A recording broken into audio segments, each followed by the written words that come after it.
This cobra here is found in the rubble here of my garden, and that's very common. You often find cobras in situations like this, and it's an amazing snake. Most people think it's one of the most aggressive snakes. They think that this is a snake that will intentionally attack you. It'll go for you. That's not aggression. That snake's merely trying to warn me off. It's standing up so that I can see it, and I'm supposed to now move away from it. If I move around it here, you'll see how it follows me. It's of course going to follow every step that I make. Snakes respond to movement, the cobra especially. I'm going to show you something really interesting here. This cobra is really warning me with its hood, and if I grab it really gently and restrain it, hold it like this for a moment, once the snake feels that it's completely overpowered, once it feels that it cannot do anything else, that it cannot move away from me, cannot spread its hood, biting's not working, it may do something which is going to really interest you. It may pretend to be dead. And even if I move my hand over it, it's responding completely differently to the way it was a moment ago. Isn't that incredible? Snakes are so fascinating.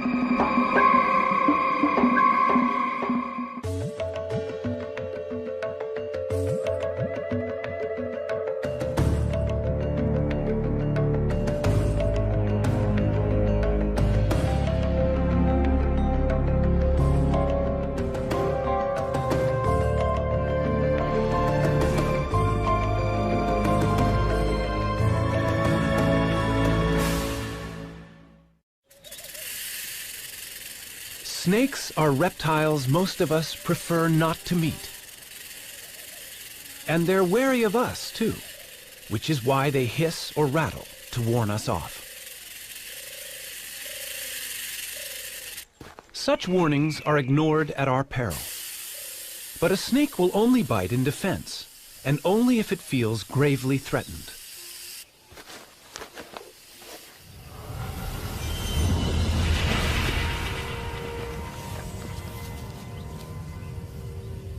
It's easy to imagine the snake as an aggressor, the snake in the grass, a deadly foe. But why does this image send a shiver of fear down our spines? In shape and movement, they are so different from us that legend and folklore have given them a sinister reputation they don't really deserve.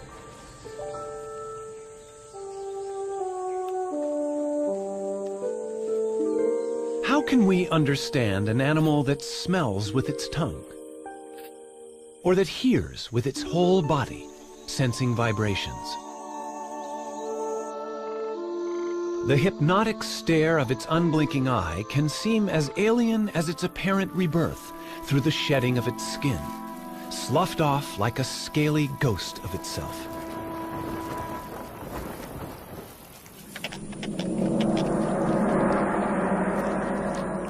Among them are giants that storybooks say are 100 feet long and ready to strangle unwary jungle explorers. And yet, there is this little guy, a thread snake, very friendly and not deadly at all.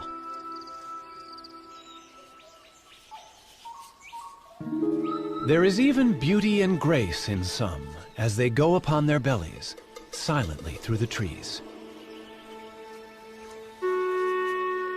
But where did snakes come from? An animal that looked much like some other reptiles alive today.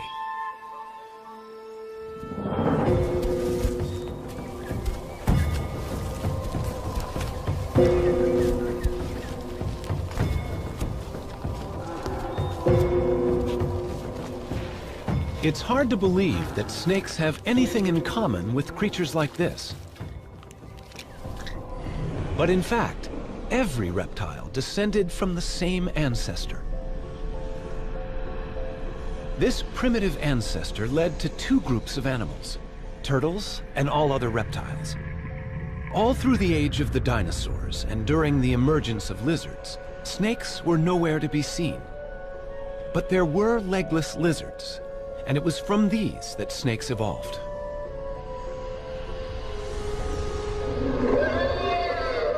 For 110 million years, they have been living side by side with other reptiles. Today, there are more than 2,500 different species of snake.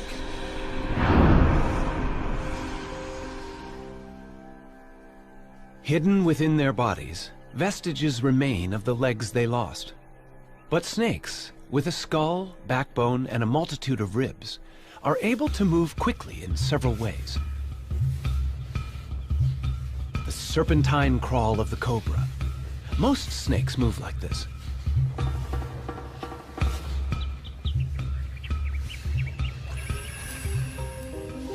The movement creates little ridges in the ground, which the snake pushes against to propel itself forward. When you're short and fat, like this puff adder, throwing cobra-style loops is impossible. Instead, the muscles act on the ribs. As the ribs move, the snake's scales grab hold of the ground, and with a series of rhythmical contractions, the snake rows along in the sand. The famous sidewinder favors the serpentine wave, and like the cobra, it can push itself against the ridges it nudges up in the sand. By moving sideways, it needs only 2 points of contact on the very hot sand. At any one time, most of its body is held in the air. Legs? Who needs them? There are different problems for a tree-climbing python in a rainforest. To reach across a gap, it can stiffen sections of its body, becoming its own ladder from branch to branch.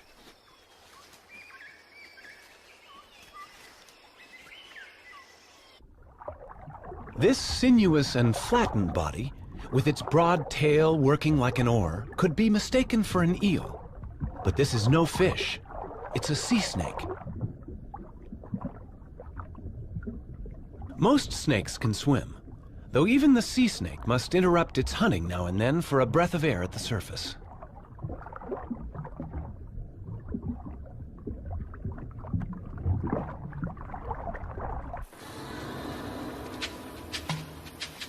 As hunters, in water or on land, snakes are silent and efficient killers. A rattlesnake has more than its bite to work with. Its tongue constantly tastes the air, scenting for prey. Its body senses ground vibrations, even the footsteps of a mouse. Standing still is no defense. The rattler is also able to sense body heat. Infrared heat, detected by sensory pits on each side of the face, pinpoints the prey.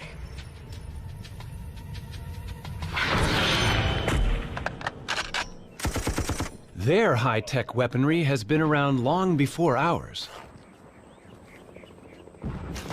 But in any combat situation, defense is as important as attack. This military training ground is home to 2 other opponents. The rare red cockaded woodpecker lives in this loblolly pine. Its enemy is a corn snake, whose tactics are to climb the tree and steal the woodpecker's chicks. The bird's defense is to peck at the tree, releasing its resin.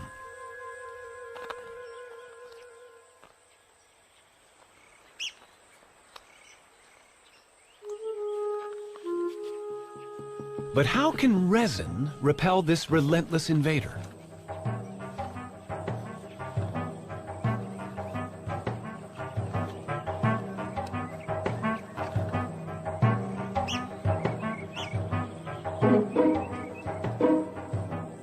It's getting close. Will the woodpecker's weapon really work?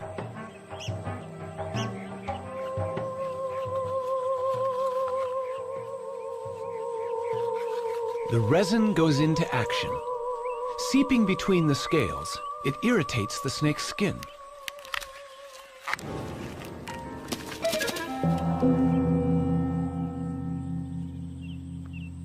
Woodpeckers won, corn snakes nothing. Australia, home to the most venomous snakes in the world. In these cane fields lives one of the most deadly. But why do snakes need venom?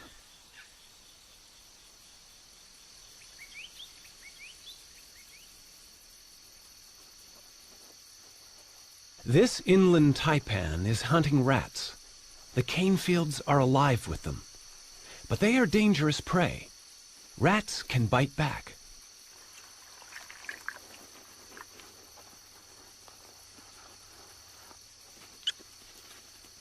A snake's head contains all its sensory equipment: eyes, taste, smell, brain. And the head is vulnerable.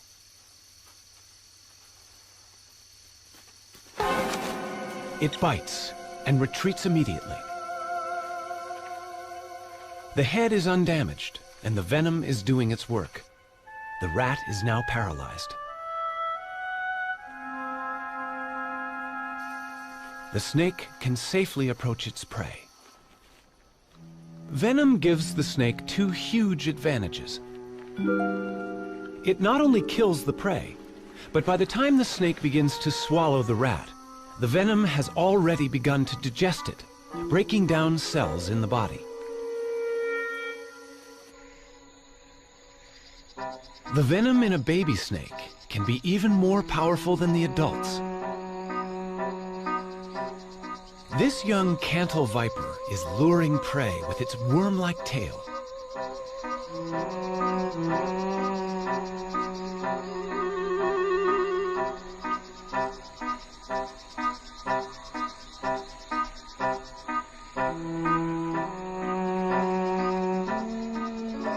The frog is deceived by the enticing movements.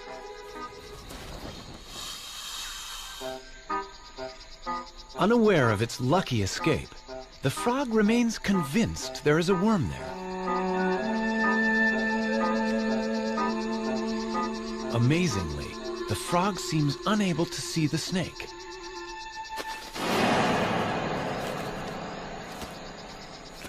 The venom acts quickly, subduing the frog. The young viper catches mainly amphibians, but as it grows older, the chemistry of its venom will change to suit other prey.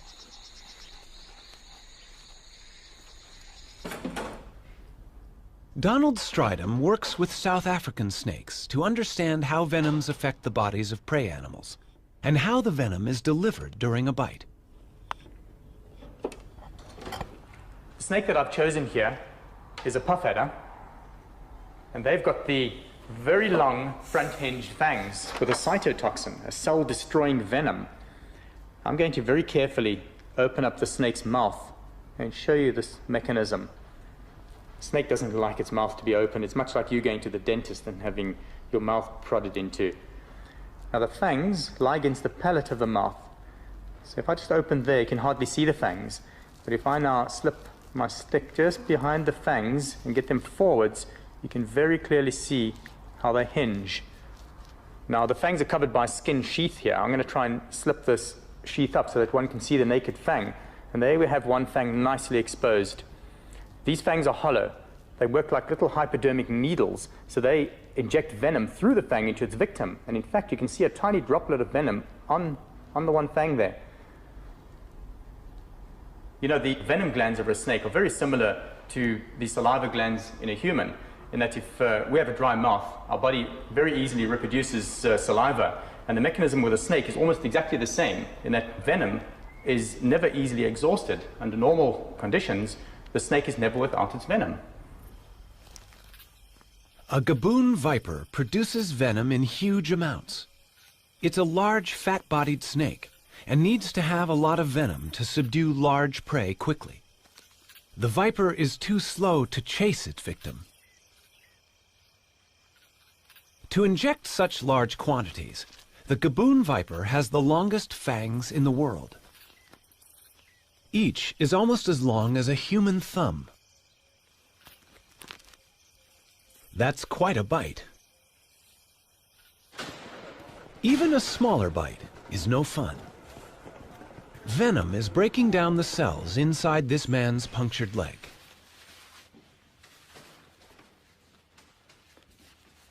He's not feeling too bad now, but measurements show his leg is swelling fast, a sign that the snake injected a potentially fatal hit of venom. Blood vessels are rupturing. Fluid is accumulating as tissues break down. Only the correct antivenom can stop the process before vital organs are damaged. Antivenom is a specially prepared fluid, a serum containing antibodies, proteins that will neutralize the venom in the snakebite. The patient has survived the night, but the tissue damage continues for a while. There is still venom present. Although snakes are not trying to kill us, it's worth knowing how some of them bite. The next snake that I have here, it's Africa's most venomous snake. And this is a boomslang.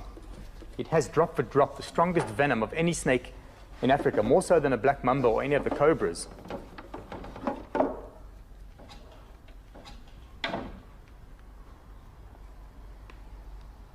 Most people think that a black-fanged snake can't bite onto a large part of your body. Most people think that the boomslang can only latch onto your earlobe or small finger.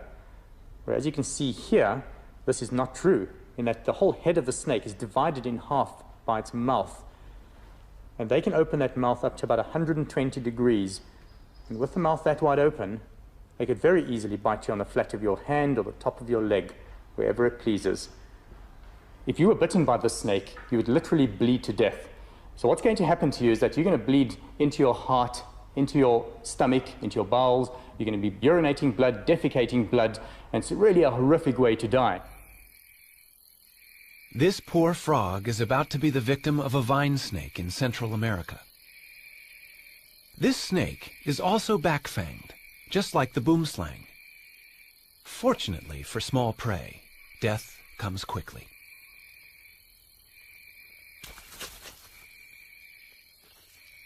The venom of some snakes with fixed fangs attacks the nerves.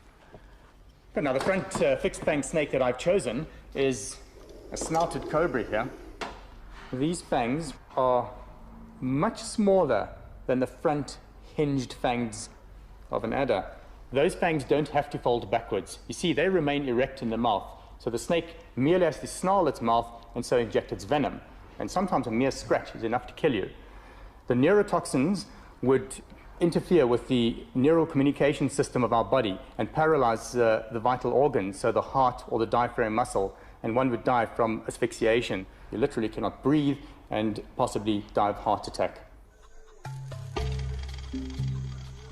In most countries where people face a daily risk of encountering snakes, wood piles and exposed trash heaps are surprisingly common, yet all can encourage snake trouble. Wood piles provide shelter for snakes, and trash attracts rats. What better prey is there here in Africa for a black mamba? 6 feet of powerful hunter, it haunts the outbuildings and can strike like lightning with a quick-working venom.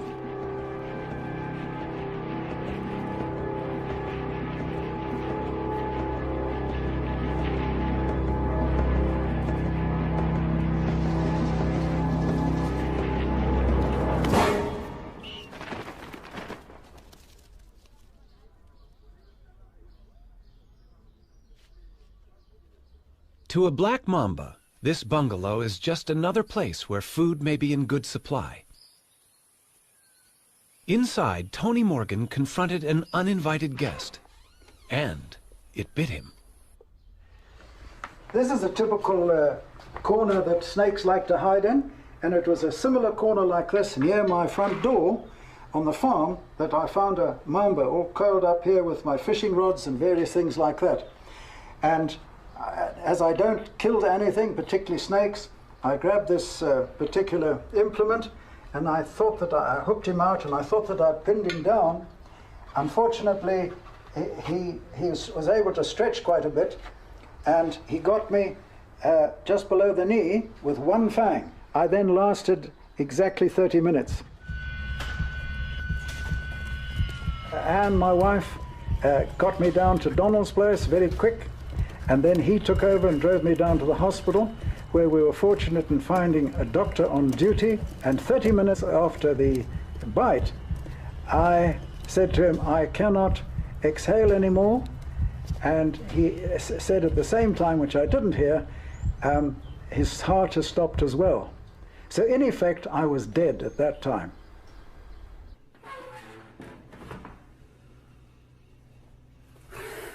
Bill Haast in Florida is the kind of person to whom Tony Morgan owes his life. But collecting venom to make anti-venom has almost cost Bill his own life. I was bitten by a cobra and ended up in a respirator. I'd stopped breathing. I was bitten by a mamba in the leg, a king cobra bite in the knee. Well, my blood pressure went to 0. But the most recent one, which was a canebrake rattlesnake, a couple of months ago, I got bitten on the back of the hand. That was almost pure carelessness. Bill, who's nearly 90, milks venom into a collecting jar while he gently squeezes the venom glands. But how has he survived 168 bites? The answer may be quite natural. The South African Cape cobra, a highly venomous snake, is prey to meerkats. But why are meerkats apparently unaffected by frequent cobra bites? They seem to be immune. Perhaps the frequency of such bites is a clue to Bill's survival. Back in 1948, September the 18th to be exact, I started immunizing myself with venom from the Cape cobra of South Africa. I diluted the venom 10,000 times and took 1/100th of a milliliter. Then I graduated or increased the dose over months and then eventually years, added different species until now, usually once a week, I take a booster, and it's a mixture of 32 different species. So I know that got me through a lot of these bites, at least over the threshold, if not in most cases, saved my life. Snakes and humans share the world uneasily. This spectacled cobra is common in the paddy fields of India.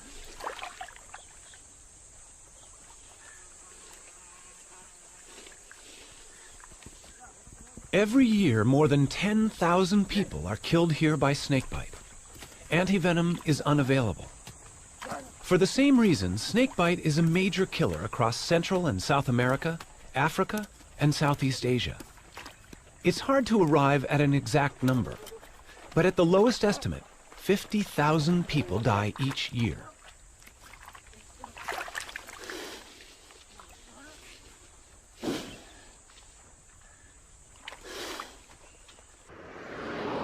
In South Africa, Donald Strydom is answering an emergency call. In this part of South Africa, we have a lot of venomous snakes. People are active in the field here. They often come across snakes, they find them in their houses, and that's when we are called out.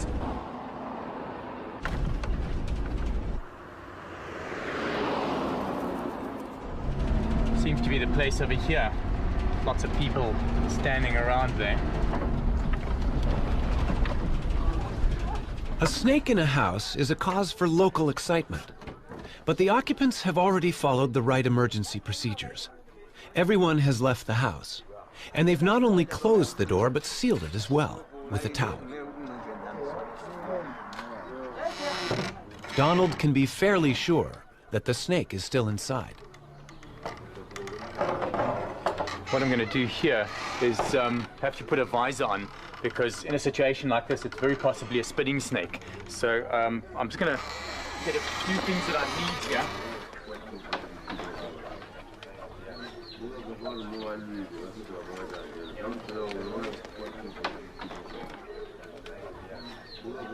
Yeah, there's really a lot of hiding places here.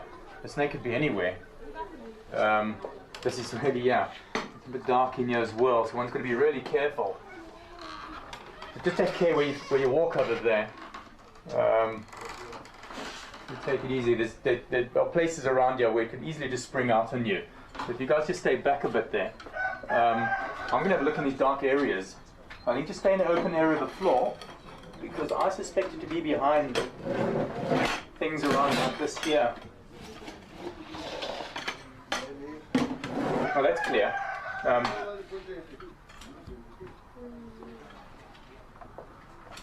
You know, we could so easily find a mamba in a place like this. And these things are like coiled springs. I mean, once it feels that it's not hidden anymore, it could just come flying out.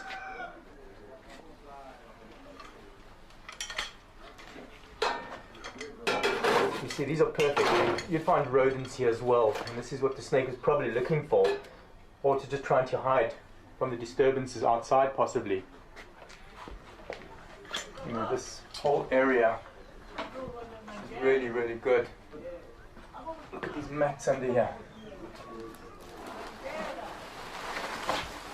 No, nothing there.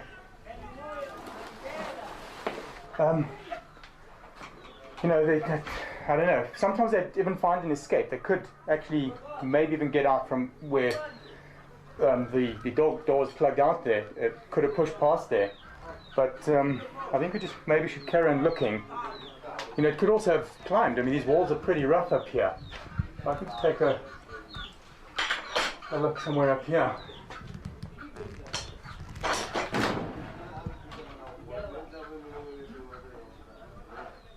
Nothing there.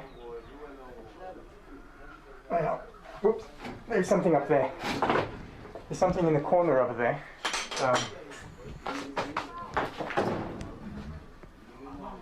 Yeah. Okay, without a doubt, that's a mamba. It's a black mamba.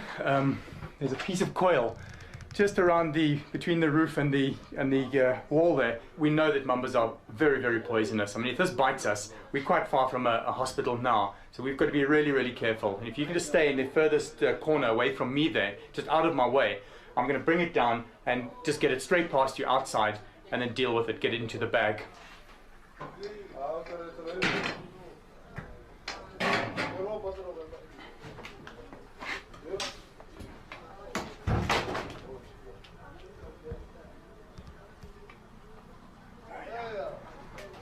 Trying to edge away from me there. It heads out again.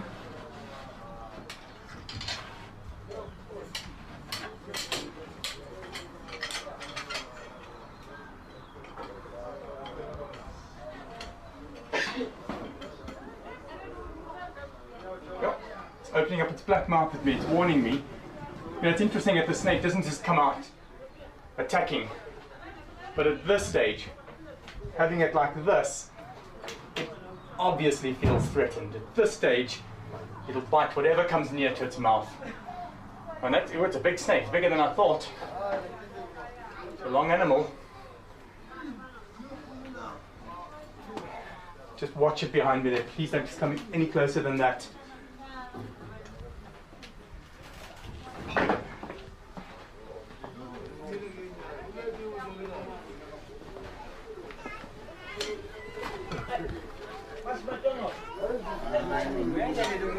You know, the snake's obviously hyped up now, and whatever touches it through the bag, it's going to bite.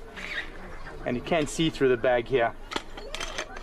I'm going to just pin it down to the side, make sure that it's safe in one area, and then I'm going to release the head. Just take care that don't come too close. Now, you just touch that bag and this thing bites. I'm going to find a safe place to release it. Let's get it in there. And I think I should go and reassure the lady here that her house is clear of snakes and that it's safe to go back in again.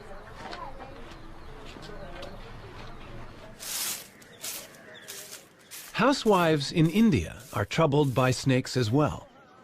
The men of Vrindavan have also made a profession out of removing them.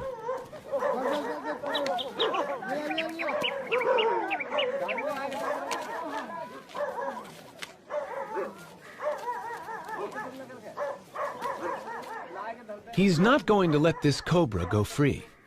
For hundreds of years, this has been a village of snake charmers. The snake is captivated by the swaying pipe, following every rocking movement. And that's the snake charmer's secret. The music plays no part. It's probably too high a frequency for the snake to appreciate. It has no eardrums. Sound vibrations are perceived only by way of the skin, muscle, and bone.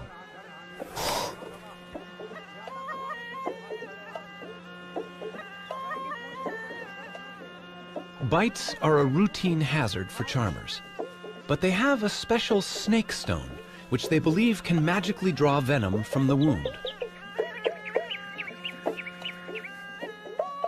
Survival is most likely to depend on the snake only biting in defense, using little or no venom. Also, the victim himself may have received many mild bites in his lifetime and developed some immunity. But the piece of soapstone is the treatment they believe in.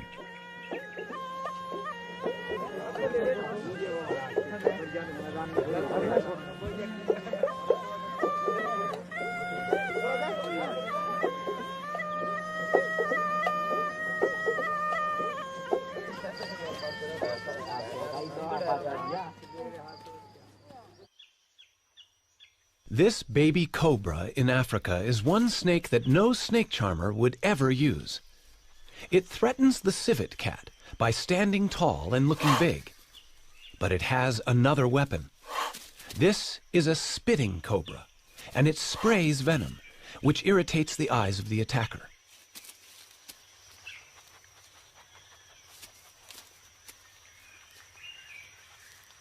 It's not lethal, but it works.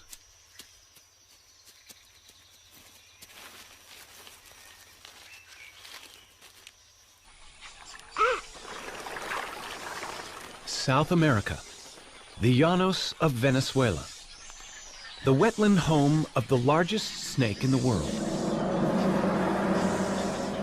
the anaconda.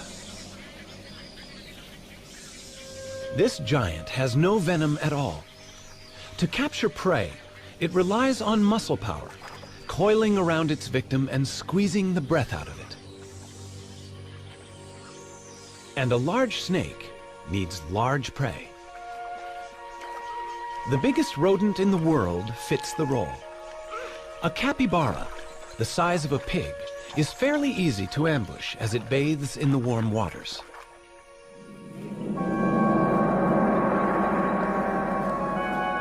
The snake must have teeth strong enough to hold on to such lively prey, and be ready to loop its body tightly around the capybara to avoid being bitten or scratched.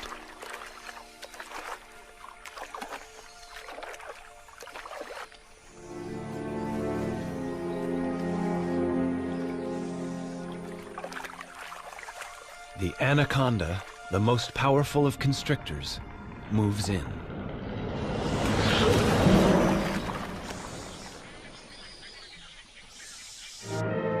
Look out, Jimmy. Hold that head, hold it.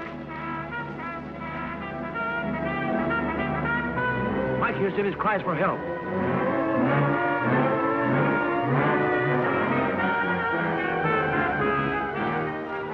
Jim is black in the face, almost done for. To be safe, the actor needed to know exactly how a large constrictor kills, just as Donald Stridham does. I caught the snake on somebody's farm. It had eaten something really large, and the farmer was worried it's going to eat his dogs or even maybe his children, which isn't totally unrealistical. Have a look at that. Yeah, it's getting me around the arm here.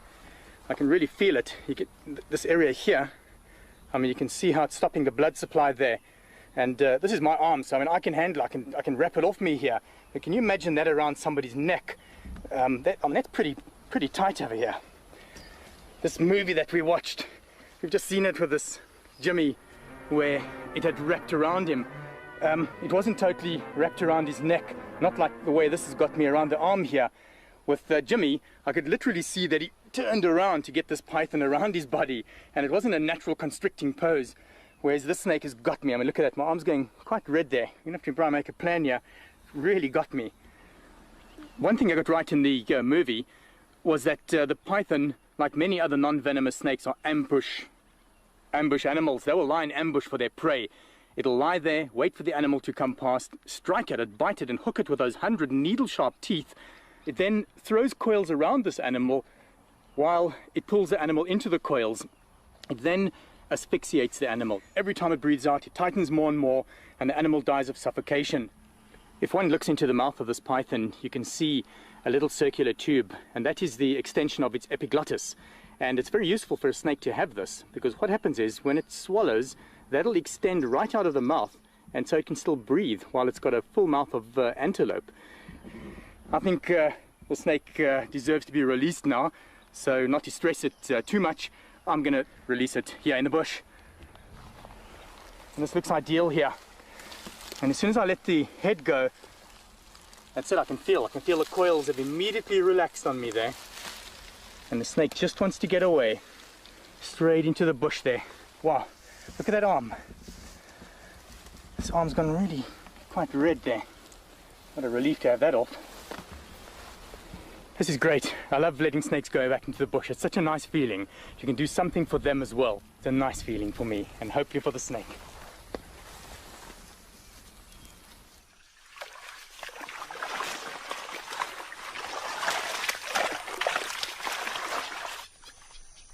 Back in anaconda country, there's someone who's trying to do good things for them as well. Anacondas have killed and eaten people, but that fact does not deter Maria Munoz. At the ranch of El Cedral, the petite Maria is on the track of her favorite animal.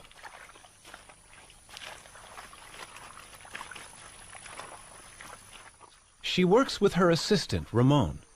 A snake longer than 10 feet always requires 2 people for safe handling. How many males do we have?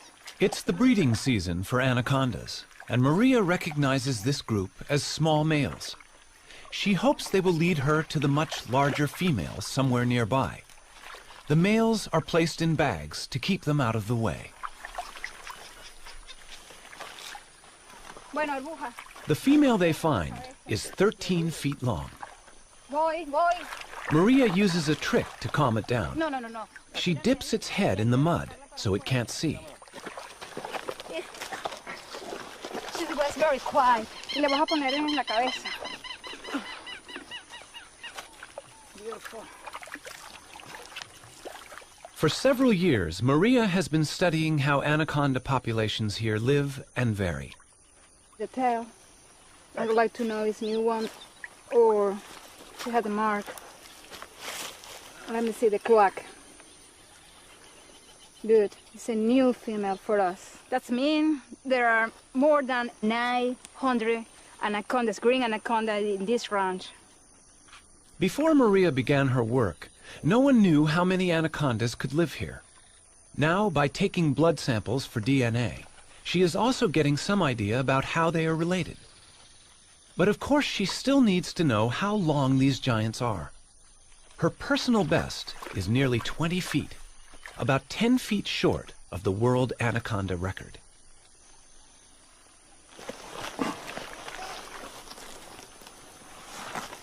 Yeah.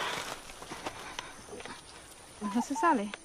These are the heaviest snakes in the world, but this one is a little lighter than the 485-pound monster in the record books. 44.45 kilograms.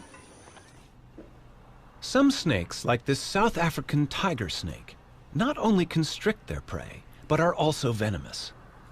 I've got the tiger snake's favorite prey. It is a striped skink. Now I'm going to bring it in closer, and you're going to notice that the tiger snake will bite and poison its prey, also wrap around it to constrict and kill. Now this is of course a dead skink, so I'm going to move it around so that the snake thinks that it's alive.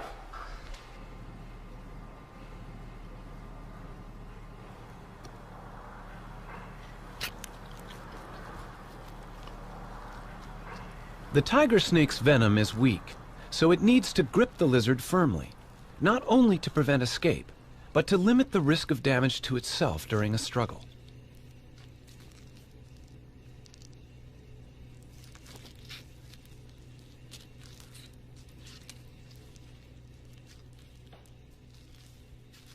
Even more remarkable is an African egg-eating snake's ability to get its mouth around an egg.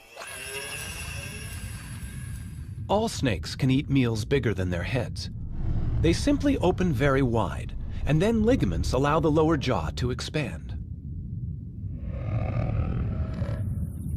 Still, the egg cannot be crushed until it reaches special bones in the spine, which can pierce the shell.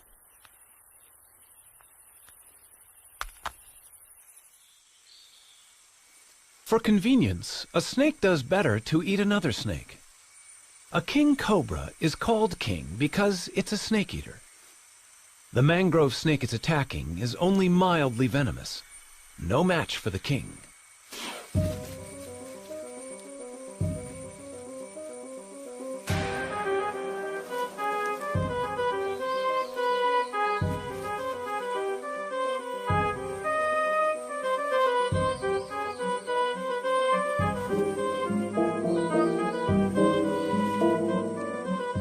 It's not easy for the king to judge exactly how long this meal is.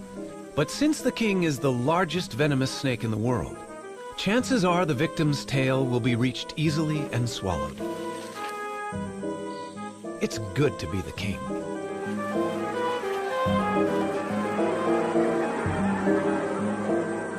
So how would a snake avoid this fate? One way would be to play dead. This eastern hog-nosed snake is giving his best performance. Its play acting must convince a threatening indigo snake. There is an interesting moment of standoff, but the actor has another defensive card to play. A gland in its tail emits a smell of death to go with the gaping mouth. It's the performance of a lifetime, and the enemy is fooled.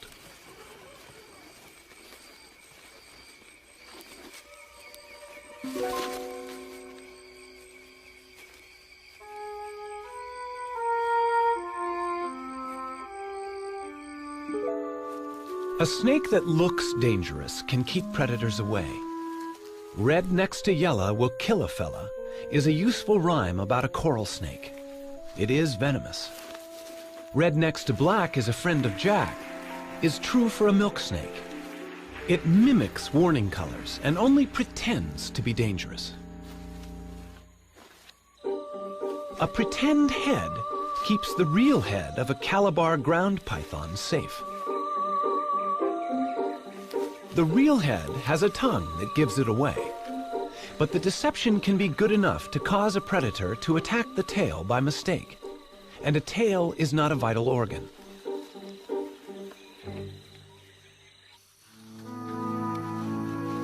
Often the brilliant colors and patterns of a snake's skin are not a warning but a subtle camouflage, matching its surroundings.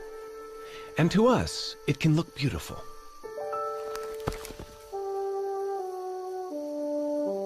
Scales come in endless varieties of shape and structure.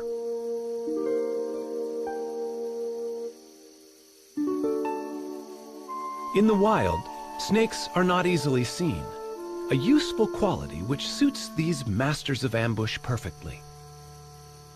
But the beauty and subtlety of snakeskin has also been their undoing for thousands of years.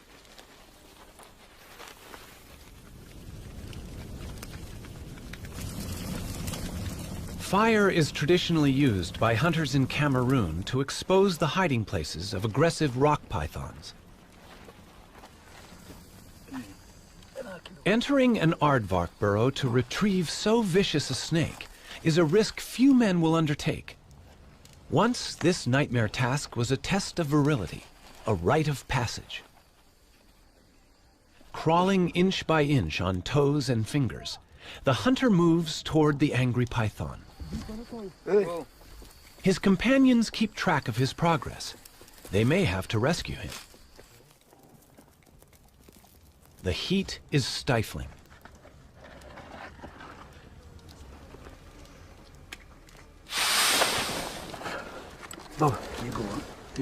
The hunter must squirm back through dust and biting ants, dragging 100 pounds of python.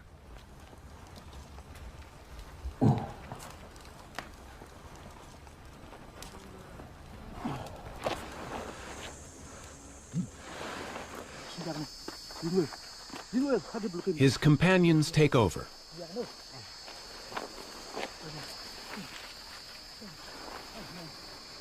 These are the last of the python hunters left in Cameroon.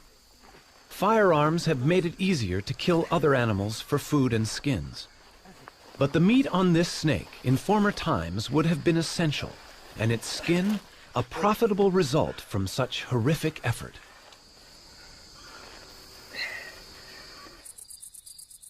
As any snake grows, it must shed its outer skin like an overtight suit. The new scales revealed are at their best. The cast-off skin is discarded, and with it also go most of the parasites that have attached themselves to the snake.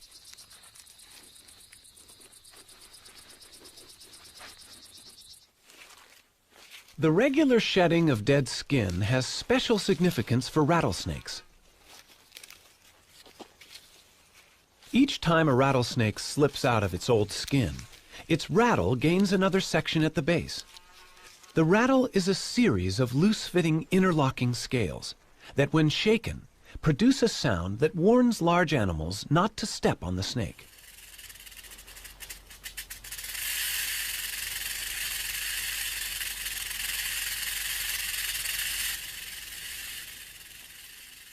Although only a warning, the rattle has been the snake's downfall. Their noise makes them easy to locate, and as a result, tens of thousands are killed every year. I hate rattlesnakes. J.P. Jones sees rattlesnakes only as potential killers of people and livestock. He's hunted them since he was a boy. But recently, he's finding it harder to find them. He simply can't hear them, even with the listening apparatus he designed himself. There are rattlers around, but many are becoming quieter. Ruthless hunting is exterminating the loudest, and a greater proportion of snakes with weak rattles are living and breeding. Not having a loud warning, of course, makes a snake even more dangerous. But J.P. is undaunted, and his roundup goes on, presumably until only silent rattlesnakes survive in his part of Alabama.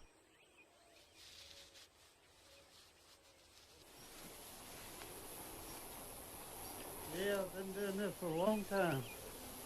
78 years old, but I still enjoy it. Getting rid of snakes anywhere is never the good idea it might seem. Farmers in Vietnam didn't value the many snakes that once lived in the paddy fields until they vanished. The snakes were trapped for food, and the rice crop was attacked by rats.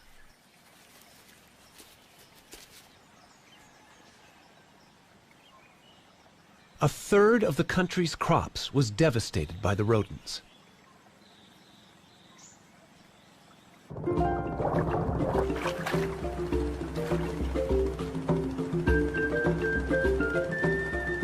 Only the return of natural predators, such as pythons, could save the farmers' livelihoods.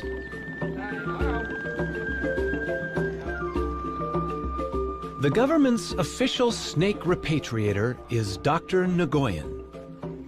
He's bringing snakes to the village where he was born.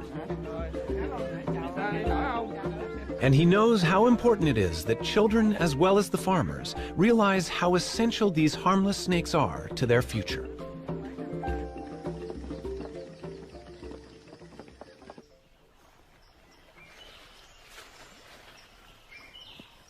Each python released can potentially eat about 100 rats a year. Dr. Nguyen will release 20, among them females, that could each have 20 to 80 baby pythons a year.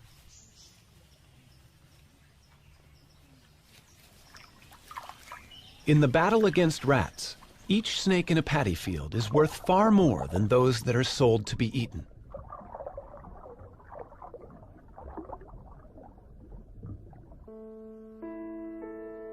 The snakes in our world can be partners in our survival.